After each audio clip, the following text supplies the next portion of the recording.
Hello বন্ধুরা, তো আজকে আমি বসে গেলাম মেকআপ করতে। হালকা মেকআপ তো কেন করছি এটা তোমাদেরকে এখন বলবো না। তো আমি তোমাদেরকে দেখাবো যে কোথায় যাওয়ার জন্য রেডি হচ্ছি। তো আমার লুকসটা রেডি করছি, তো তোমরা লুকসটা দেখো আমি কী রকম লুকস করছি। তো আমি তোমাদেরকে আর কী বা বলবো, বসে বসে আমি মেকআপ করছি, কারণ দাঁড়িয়ে দাঁড়িয়ে করলে মোবাইল রাখার মতো এই স্ট্যান্ডটা আমার জন্য নাই, তার কারণে আমি বসে গেছি। তো বসে বসে তারপর আমি একটু রিল্যাক্স হয়ে আমি মেকআপ করছি। তো একটার পর একটা লাগাচ্ছি, কিন্তু কি লাগাবো কি না ওটাই ভাবছি, কারণ হালকা মেকআপ করব। তো তারপর আমি ভাবলাম যে চুলটা সেট করে নিই। তো আমি হেয়ার স্ট্রেটটা করার জন্য আমি দাঁড়িয়ে গেলাম। তো দাঁড়িয়ে চুলটা আমি বানলাম না, আমি ছেড়েই গেলাম। তারপরে আমার শাড়িটা লুকস মানে শাড়ির যে কালারটা কীরকম লাগলো তোমরা কমেন্টে অবশ্যই জানাবে।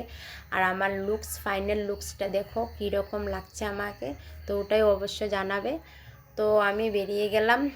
তো বেড়ানোর পর দেখো আমি কোথায় আসলাম। তো আমি একটা বিয়ে বাড়ির পার্টিতে চলে আসলাম। তো রিসেপশন পার্টি দিনের বেলা চলছিল। তো আমি একজন দিদির পার্টিতে চলে আসলাম, আমি আর আমার মা।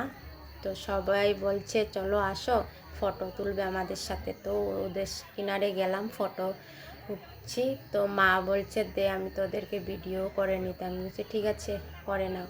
তো করার পর আমরা কতক্ষণ বসে তো আমি একটু কিছু মানে ভিডিও করলাম আমার ফেস নিয়ে। তারপর চলে গেলাম আমরা খেতে, বলছিল চলো খেতে চলে যাই। তো আমরা চলে আসলাম খেতে।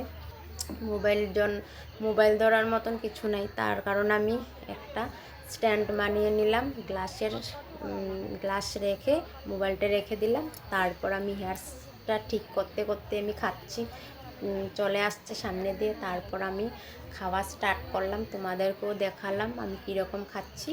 তো অনেকটাই কিছু দিয়েছে, মাছ মাংস যা পার্টিতে দে ওটা তো জানোই।